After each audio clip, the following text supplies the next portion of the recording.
So, firstly, a word of warning. Never a good place to start, but there we are.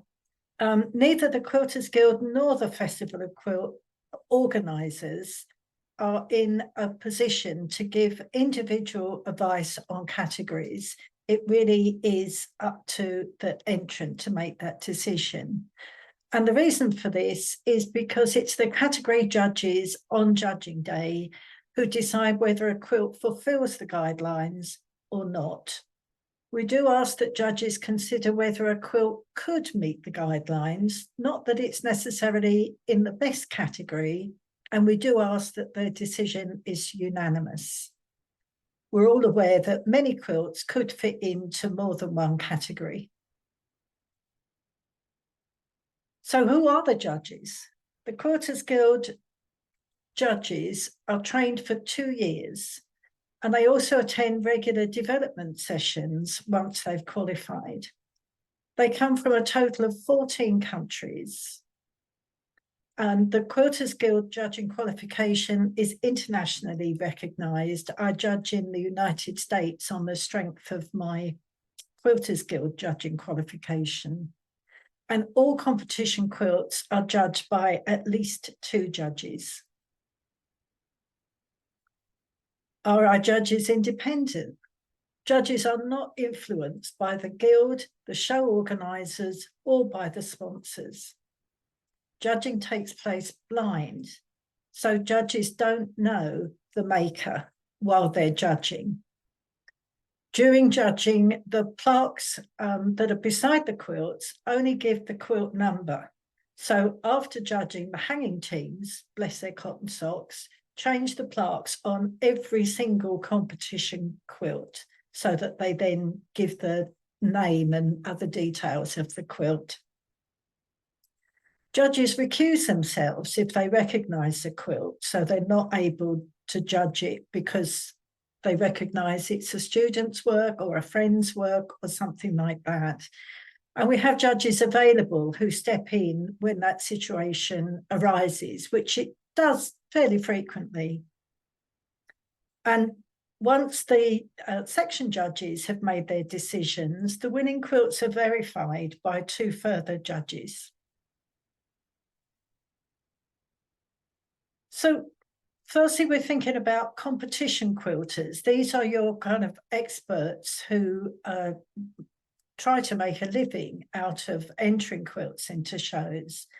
So they're likely to be specialists, and they will have read the guidelines for that particular show and make a quilt based on them. However, for the rest of us mere mortals, regular quilters, we're much less likely to be specialists. Chances are we'll make a quilt first, think this looks pretty good, I think I'll enter this for Festival of Quilts, and then comes the challenge of deciding on a category. So a little bit of background information so that you perhaps understand that the other side of the coin in terms of categories. When you fill out your entry form for Festival of Quilts, space is allocated based on what you fill out on the form. So if you say you're entering a modern quilt and it's 1.5 meters in width, that's the space that will be allocated to it. So quilts can't be moved from one category to another. If you think about this a bit further, if you entered a quilt in the modern category, for example, and the modern judges said, no, this is traditional, there's no space in the traditional section to hang your quilt because no space was allocated for it. And of course, the traditional judges would already be working and judging their section. So there's no time for hanging teams to move quilts. The judges would have to wait while they did that and go back and regroup. So it's really not possible to do it. It's worth bearing in mind, because space is allocated, size is critical. So often people are entering their quilts before they're actually finished. That happens a lot, as I'm sure you'll be aware. So if the size of your quilt does change, that you've used your best guess and it has changed, do let the organisers know so that they can accommodate that. And do remember that the organisers work in metric, although as quilters we're familiar with inches. They are a modern organisation and they work in metric. The categories at Festival of Quilts are unusual. Most shows work on size or technique. So you might get a machine quilted bed quilt or a hand quilted wall hanging, for example. And that's not, as you're aware, that's not how the categories work at Festival of Quilts. We work by genre. And I think there are arguments in both directions for which is the better way to work. But my feeling is if it's good enough for crafts, it's good enough for us. And they work, in essence, by genre, and then collectively at the end to create best in show. Our judges are trained to judge any section, but they'll generally be assigned to the section that they prefer or their specialist category. As an example, the Modern Quilt Guild's UK ambassador is a guild judge, and it would be crazy not to have her judge the modern section when she is judging. Why not use that specialist knowledge? So the categories and the definitions of the categories are regularly reviewed by both the judging committee and by the organisers. There are lots of images of previous winners on the Festival of Quilts website, and we write magazine articles about categories, and many judges give talks on categories to quilt groups around the country. However, there are challenges. So if we think of something like a Women's Institute Victoria Sponge competition, as much as possible is standardised. So they specify the size, that it needs to have raspberry jam, that it should have caster sugar on the top and be presented on a white paper plate. So they're eliminating a lot of variables so that they can judge colour, taste, good rise, that kind of thing. However, we're trying to define a genre of quilt and at the same time retain innovation. And if you think this is an easy task, try it for yourself. Take something like traditional and think, how would you describe in a couple of sentences what a traditional quilt looks like? So is the first thing that comes to mind, well, it's traditional blocks in a grid pattern. And many traditional quilts are.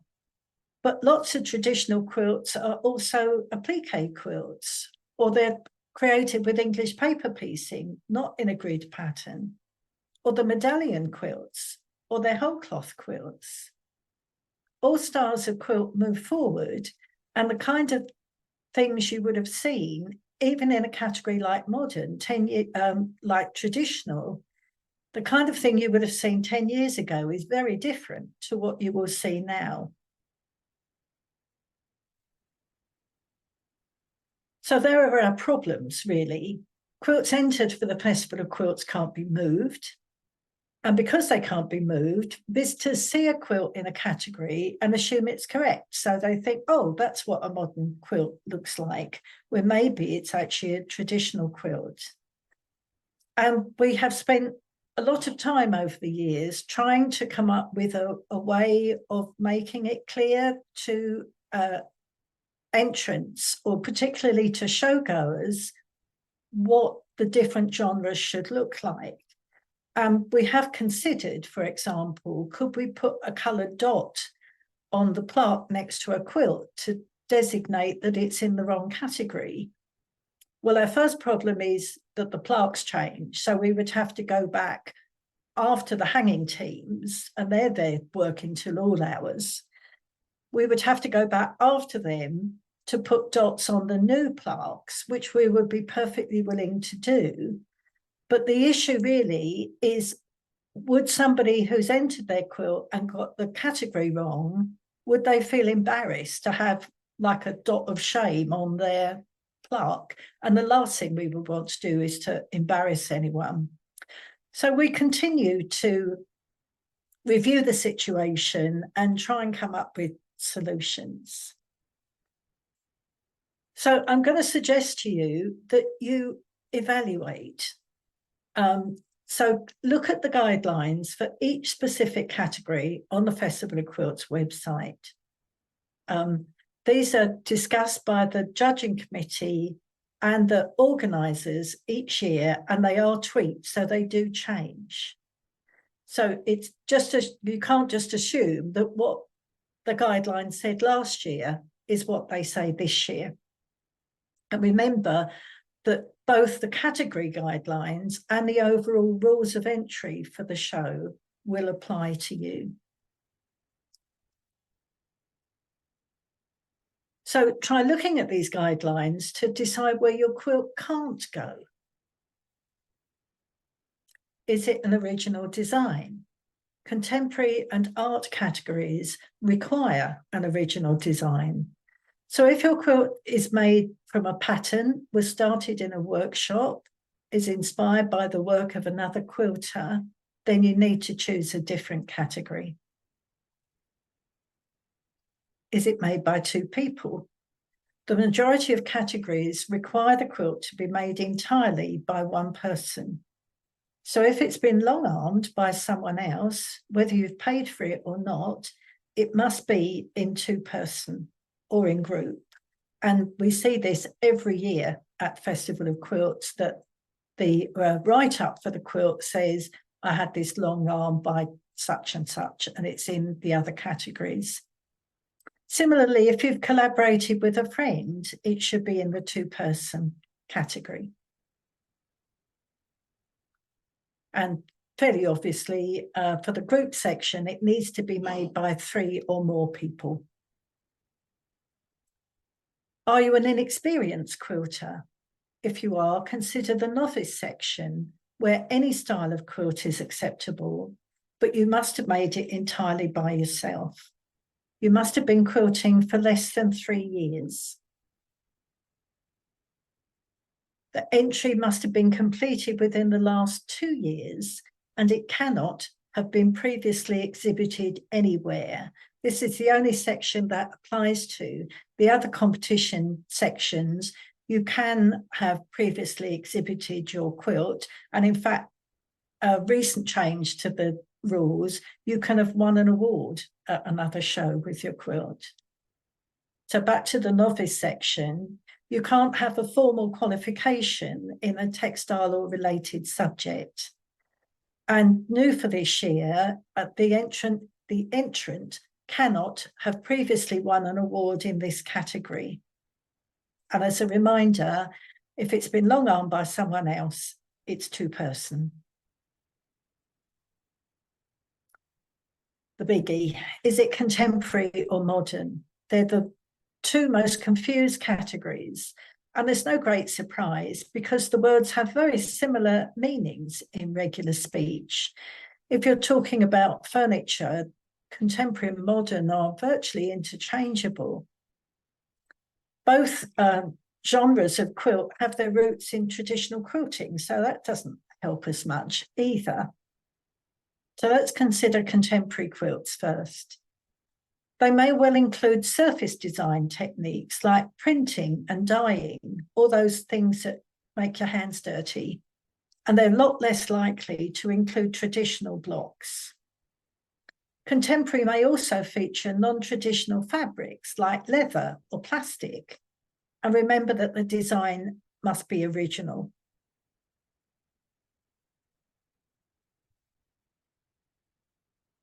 Hallmarks of the modern section are bold, clean designs with a strong visual impact. Makers will often use negative space to add to the impact of their design. They may develop traditional styles further by using asymmetry or improvisational piecing, and it need not be an original design for modern. interesting perhaps that the description for the modern section used to include the word functional, and I believe it's still used for the American show. And I think it was dropped because people got a bit confused by what it meant. You know, is it functional as in it's a quilt? Does it need to be made to wrap round a body? But I always interpreted functional as it's made to be used and could be put through a washing machine. That's always been considered the acid test of a modern quilt. And although it's not included in the guidelines anymore, it may help you create a mental image of what a modern quilt should look like. Pictorial or art. Pictorial will always show an image of something, and it need not be an original design. Art may or may not be representational, but it will always express a feeling or emotion, and it must be an original design. So if, for example, you created a quilt and it featured a horse, it might be pictorial in terms of it's a picture of a horse, or that horse may be representing freedom for you, in which case art would be the right category for it.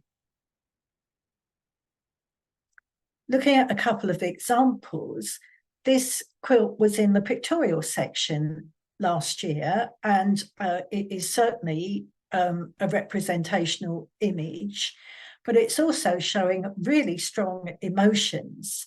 So it would also be appropriate for the art category. This entry was in the art section last year, and it's representational, so it could have been considered for the pictorial section. However, the background is full of words and phrases that reflect those now being used in official documents rather than the word woman. So it's actually a protest quilt, and art was the right place for this quilt. This quilt was in the art section and could perhaps have been entered into pictorial because there's lots of representational images there. I think it could even have been entered into contemporary because it's an original design, and the maker used her own dyed fabric and she painted the images using acrylics. So that may have been appropriate too. However, I think the overall impression of this quilt is one of emotion, and therefore art was the right category for it. This example was made in response to global warming, so could it have been in art? However, the quilt was inspired by Paul Klee's Harmonised Fight painting, so it's not an original design, therefore couldn't be in art. Couldn't be contemporary for the same reason. So it was entered into the modern category, and I think that was a good category for it. It could also have been a good candidate for the joy of sharing if the maker couldn't decide on the right category for it. And here's an image of Paul Klee's painting, so you can see how similar the quilt was. So talking of joy of sharing, it was a new category last year, a category that would not be judged. So it was simply to have the joy of your quilt being displayed at Festival of Quilts. And it was a popular category for entrants who didn't want their quilt judged for whatever reason, though many of them would have done well in competition categories. And this is a good example, I think. It's a really good-looking modern quilt made by two people. So the quilt made by one and then quilted by a second person. So it's an obvious candidate for two-person. This piece also entered into Joy of Sharing, is improv pieced and quilted with a walking foot. hallmarks of modern quilts. So if the entrant had wanted to enter a competition category, that would have been a good place for it. And similarly, this one was entered into Joy of Sharing. It's an homage to Kandinsky. So obviously a modernist painter, this would have been a great candidate for the modern section. This quilt I've included, it took third place in the traditional section a few years ago now, but I really liked the quilt at the time because it was innovative. The maker reduced it was a commercial applique pattern, but she reduced the amount of applique to create the negative space that is in this quilt. But it's still traditional enough that it fitted very well into the traditional section. And you may be able to see from the image, the quilt has been long arm quilted, but it's been long arm quilted by the maker herself. So it's absolutely fine in the traditional section. And what I really wanted to point out is, can you see these vertical creases in the quilt? Looks like the maker is from overseas. So her quilt was probably in storage for quite some time, several weeks. And vertical creases are never going to hang out when a quilt is hung. If she'd folded it where the creases were horizontal, she was at least in with a chance that the weight of the quilt would have pulled out those creases. Some hints and tips. Please read the category definitions because they may have changed from the last time you looked at them. Read the rules of entry too. The rules of entry are the rules that govern most categories. So that's where you'll find size regulations, things like fees, entry dates, all that kind of thing. It's worth bearing in mind that it was a fairly recent change that you could enter 2 quilts into the same category, and there's no limit on the number of categories that you can enter. And please also remember that the designer must be credited. So if you've used a pattern, even if you've made significant changes to that pattern, you should include the designer's name in your write-up. A few more hints and tips.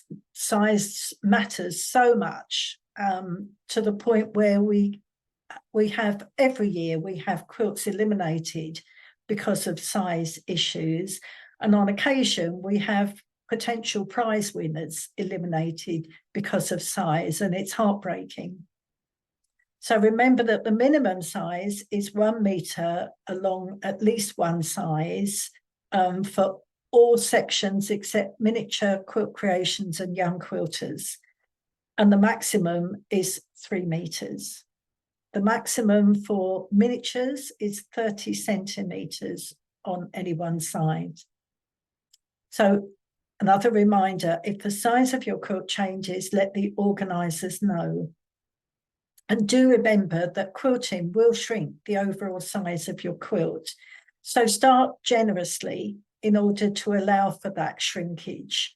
And even if you put that your quilt measures 1 metre on the entry form, we do check the size of the quilts, and we don't put one person one side and one at another to pull as hard as they can. We smooth your quilt out and then we measure it. So make sure that you're not borderline. More hints and tips. Do add a hanging sleeve. And if you're in any doubt, there are instructions listed under useful information on the Festival of Quilts website. Remove any loose threads. Check all markings are removed. Ensure the quilt is clean and odour-free. And all of those things, it can be worth getting a friend to check. It's a bit like proofreading your own work. It's very easy to miss things. And do pack carefully to avoid excessive folds. So roll your quilt if you can. if not, try and ensure that any creases are horizontal. And all of these things are things that anyone can do that will help improve their chances of some kind of recognition.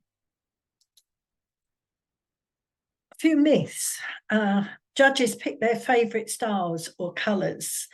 I hope you now realise that judges train for 2 years in order to be objective.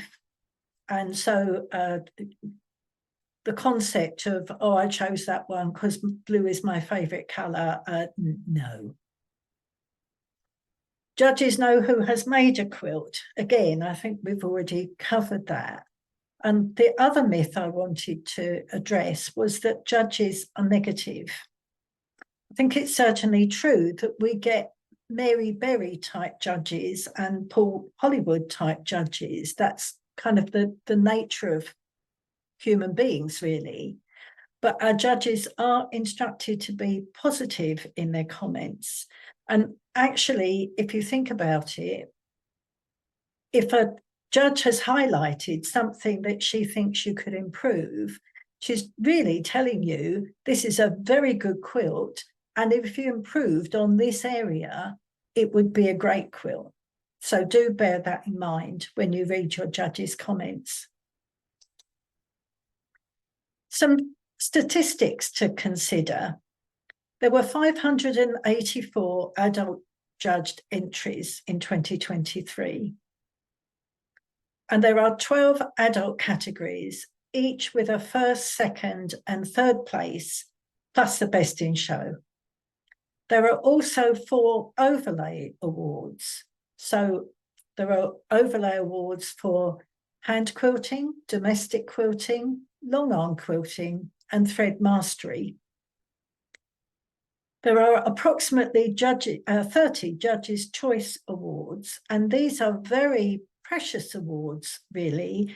The judges are tired after their judging session, but they really cherish the opportunity to choose a quilt that speaks to their heart. And they, despite being tired, they go out and they look at all the quilts again to choose a quilt that is special for them.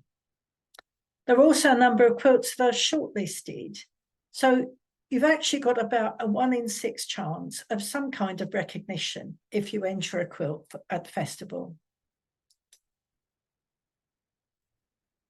So what's in it for me, or more importantly, what's in it for you?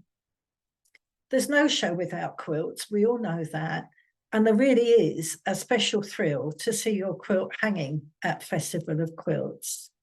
We all stand on the shoulders of quilters who've gone before us and who have inspired us at shows like Festival of Quilts.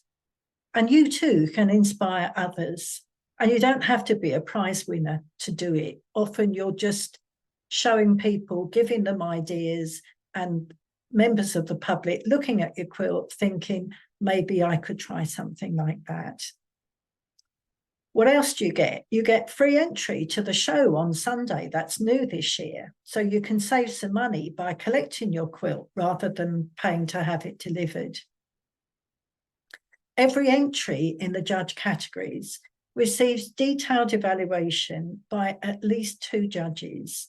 And this is actually a rare and precious thing. I don't know of any other quilt show worldwide that offer this. There are 2 big shows in the US that do give detailed evaluations, but you have to be juried to get into the show, and most of us mere mortals wouldn't even get in. So this is a really unique and precious thing, so take advantage of it, and it's probably worth the entry fee just to get those evaluations.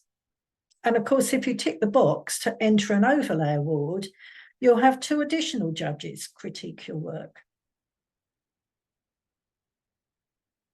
So if I've whetted your appetite and you'd like to know more about judging, why don't you come and have a go? We'll be running a taste of judging session at Festival of Quilts on the Saturday from 2 till 3:30. It's listed under the Quick and Easy workshops, and it's code 185.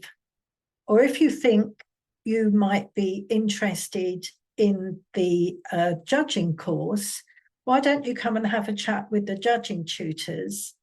They'll be in the guild members area every day between 12 and 12:45. And if you don't know where the guild members area is, just go up to any guild stand or ask any of the stewards, and they'll point you in the right direction. So thank you for your attention. Are there any questions? I'm just going to escape these.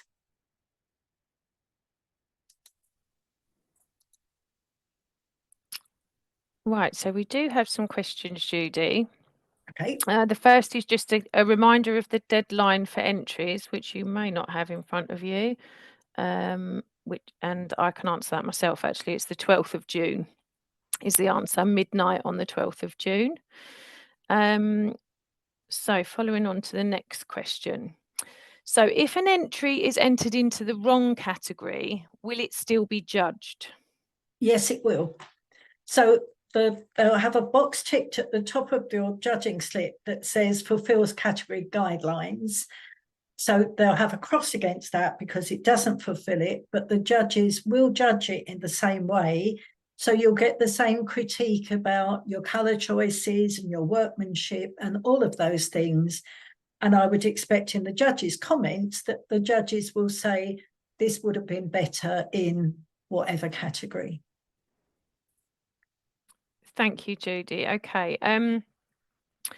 Can you please explain the criteria for the overlay categories? Yes, they're relatively simple. So there are 4. 3 are the different styles of quilting, and the 4th is thread mastery. So the different styles of quilting are relatively obvious. 2 are very obvious, maybe. Hand quilting speaks for itself. Domestic is quilting on a domestic machine. Long arm confuses people a little bit because there are machines produced by some manufacturers that they call long arms, which we wouldn't consider a long arm. And we based that decision on what moves. So if the work moves, which is like on a domestic machine, and the same is true for a sit-down long arm, if the work moves, it should be in the domestic category. And if it's the machine that moves, i.e. the work is mounted onto a frame, and then it's the machine that moves, then it's the long arm category. And thread mastery, if you look at previous examples of it, you'll see extraordinary work created with thread, and that's what the category is there for. So you'll see a lot of pictorial quilts in the thread mastery. Brilliant. I think that sums it up. Thanks, Judi. So we've had trying to work out which order to put them in. This is quite an interesting one. It says, I've previously had feedback that said applique was not applicable. However, there was applique which the second judge recognised. Is there an opportunity to raise these discrepancies? There is always an opportunity to raise discrepancies, and the route you should take is to contact the organisers. So you contact Anna, and then she will discuss it with the judging committee to see, because if that kind of thing has happened, we need to know, because we've missed something in our judges training or in our judges briefing. So you should let Anna know so that she is aware something has happened. She'll take it up with us, and between us, we will come back to you. Thanks, Judi. So we've actually had a couple of questions. One is about explaining the difference between modern and contemporary, but then I've just seen another that's about the difference between traditional and modern. So just wonder if you could go over those for us, Judi, please. Okay, they are so difficult to define because we are always, the last thing we want to do is to narrow down our description of these categories because it kills innovation. And none of us want to go to a quilt show and see what we saw 10 years ago. We always want to see something new and different, regardless of whether it's in the modern or the traditional section. So it's always going to change. And I hope that I've helped you a little bit in terms of contemporary. It's often what's being done to the fabric. Not always, but it often is. Modern, you're going to see these really clear, dramatic designs often. But again, as I said in my presentation, it's could, might, maybe, because I always look at it a bit like a book. If you read a book that's about a spy, so it's a thriller, if he falls in love along the way, does it become a romance? So you're always going to get these crossover things happening. And it's kind of what's the best category for that book? And it's the same thing with quilts. You know, you can't reinvent geometry. So you've still got geometry in most quilts. It's just a question of which way are they leaning? So nobody's saying that this is an easy decision to make because it isn't. Thanks, Judi. Yeah, and I think the other thing to guide is to look at previous winners. So on the Festival of Quilts web pages where the definitions are included, there are also images of previous winners which do support the decision making. Okay, so the next question, a very quick one. Do the judges read our statements that we write in the application form? The judges can't read every statement that's made because they've only got one day in which to judge and they just wouldn't get through. So when it comes to a shortlist, so in essence, each judge in a section will individually judge each quilt within that section, and they score the quilts in terms of, is this likely to win an award? And that could be no, maybe, probably, definitely. And the more judges are saying this could definitely win an award, the more likely it is to be shortlisted. At that stage, the judges go into a huddle and they collectively decide which are going to be their first, second, and third winners. And at that stage, when they're reading the shortlist, when they have a shortlist of about a dozen quilts, somewhere about that many, then they do hear, they don't read them themselves, but they have someone read out to them the maker's statements, because often that can impact their decision.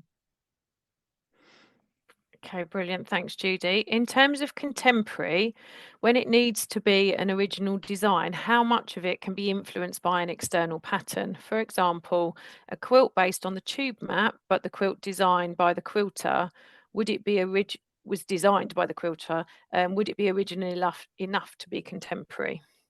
I think it would depend on how closely it resembled a tube map. Yes, if it was inspired by, but not a copy of a tube map, then you should be fine. But it needs to be significantly different. Okay. Someone's asked about garments. Are they quilt creations? I believe the answer is yes. It is, yeah. All garments should be in quilt creations. And then there's another question about quilt creations, which is just, do you have any helpful tips for the quilt creations category?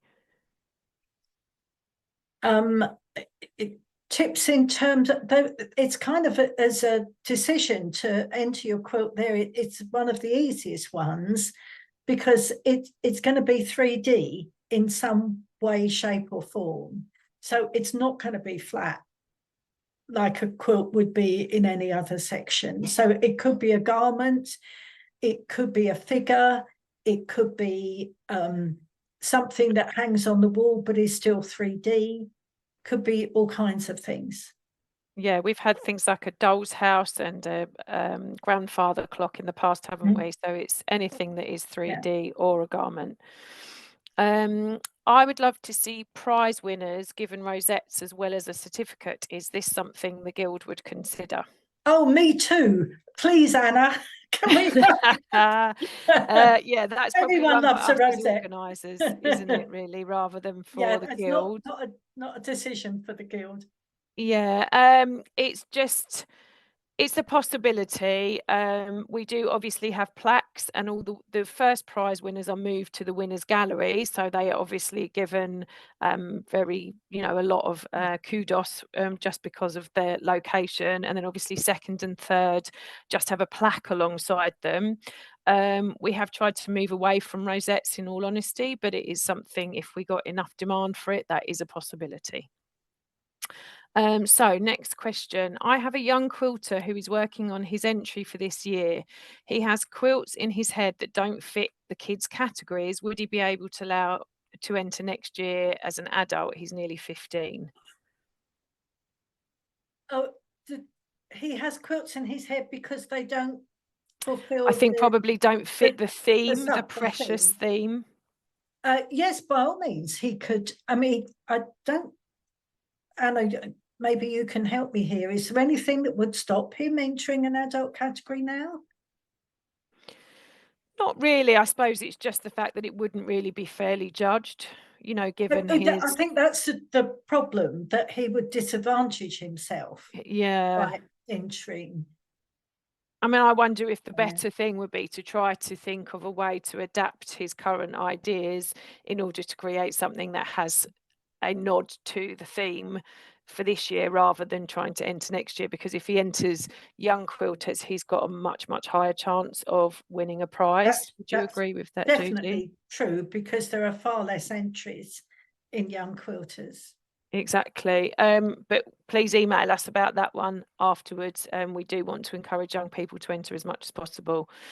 Do I need to submit a photograph of my quilt when entering? I can answer that one. So we have changed the entry form this year so that it's not compulsory. We're aware that some people had issues with the entry form last year. So it's no longer compulsory. However, if you do not enter a photograph, obviously your quilt would not be in the online gallery that comes up from the opening day of the show. And it also would preclude you from being judged in the visitor's choice category. Okay, Judi, how is best in show selected? Okay, it's judged very much the same way that best in show is judged in crafts. Once all the categories are judged, the hanging teams move the winning quilts from each category into the winner's circle. We ask that a reserve quilt is chosen in each of the categories, so that whichever category wins best in show doesn't win the category as well. So the quilts in that category bump up one. And then a minimum of 3 judges then compare those category winners to choose an overall best in show. So it's basically one outstanding quilt from all the winners. Yes. Based on the criteria used across pretty much all the categories, which is on our website. Will the judges see the quilt title? No. Is that right? They don't see the title No, at all? they see the number, nothing else. Okay, but then they do have a judging angel with them who can read They out that do. information So if requested. if a judge is looking at a quilt that doesn't make sense to her, then she has an angel with her all the time, and she can say, oh, will you please read this out to me? Or if she's not sure of a technique that you've included, for example, she may say, oh, does it say anything about how this is done? And that's maybe perhaps another bit of advice, although it's really nice to read things like, oh, I made this quilt for my son who loves Chelsea, or whatever it might be. You do better to focus on highlighting the clever bits in your quilts, because you're bearing in mind the judge is going to read it. So if you've dyed the fabric yourself, or you've done something like that, include it in your write-up so that a judge is definitely aware of it. And definitely, if the quilt has been long-armed and you've done it yourself, make that very clear so the judge knows for certain that you have done it yourself. Thank you. Would a quilt be penalised for having a batten along the bottom edge if that would help it hang flat? How you have your quilt displayed, I think, is entirely up to you. Yeah. So I think you could do that. You'd have to We have liaise had, with the hanging teams. yeah, we've had quilts with battens along the bottom in the past, and I don't believe there's any reason why that should affect any judging. If it improves the overall look of the quilt, that's surely a positive thing. Judi, do you agree? I would say perhaps a better way to do it would be to block your quilt before you send it in. So you dampen the whole work, and measure out the space it should take up and pin it to be that on a flat surface like the floor. I know our beloved Philippa Naylor, she blocks all her quilts, which is why they hang so beautifully. And I know notoriously she always used to use her son's bedroom floor to pin it out.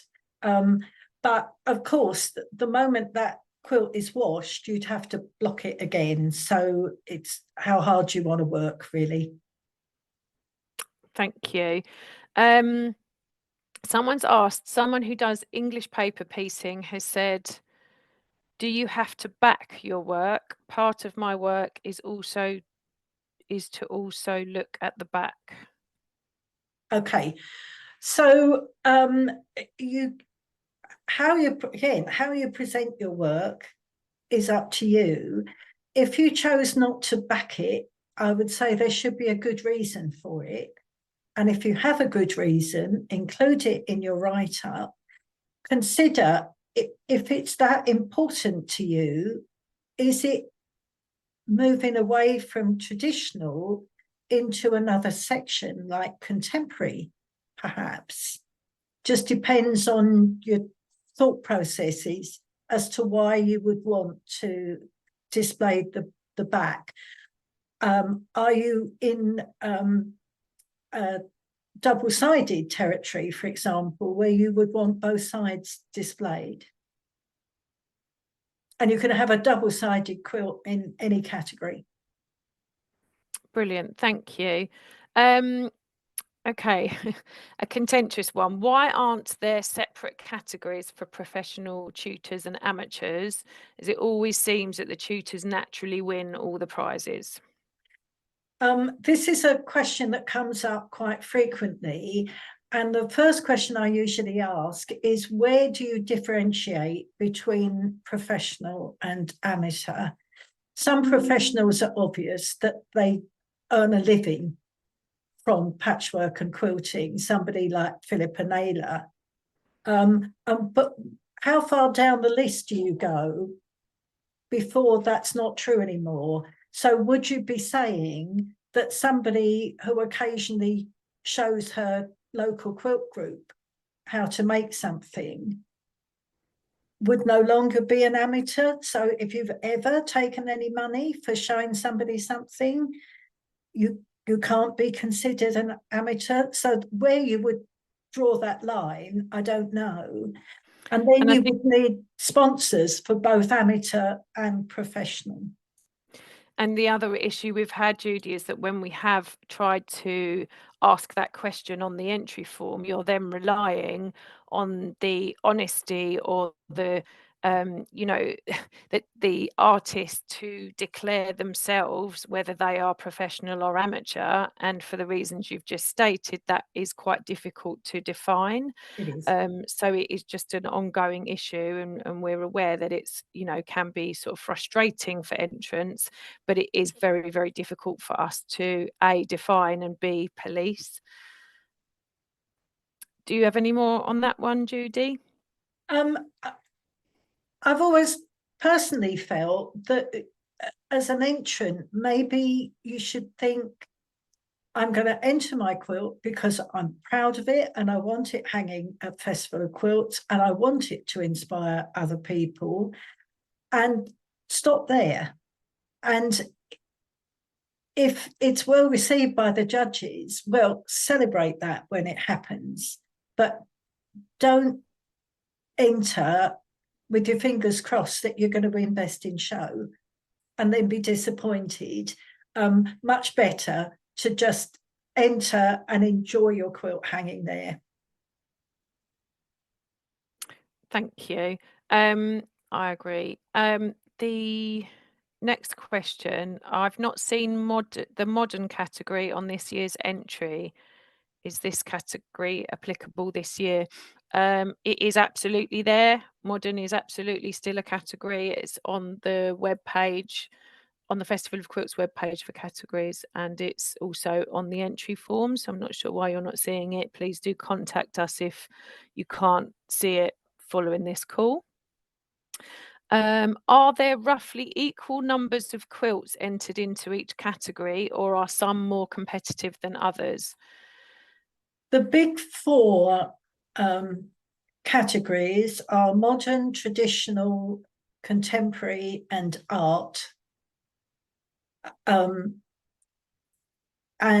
they have more entries than the other categories, and they have one additional judge in each of those categories. Pictorial is fast approaching being as popular as those, and then the others tend to have less entries. So I've actually just found the numbers from last year, Judi, and in fact, sustainable was the most popular sustainable category last year. Last year. So yeah, last year we got 90 into sustainable, and then contemporary was next. Then as the other ones, as you say, modern, traditional, and art. Okay, why has the novice changed so that previous second and third award winners cannot be in that category again? If someone has been sewing for 2 years and a novice is trying things for the first time, it seems difficult they're now being judged against those who have been sewing for years. This is never an easy decision to make, and it was discussed after last year's Festival of Quilts, and it was decided if you have won an award at Festival of Quilts, you really can't consider yourself a novice anymore, and it's perhaps opening up the field to therefore newer quilters coming in who've never won anything, which is the kind of the ethos of the category, really, that it's to encourage new quilters.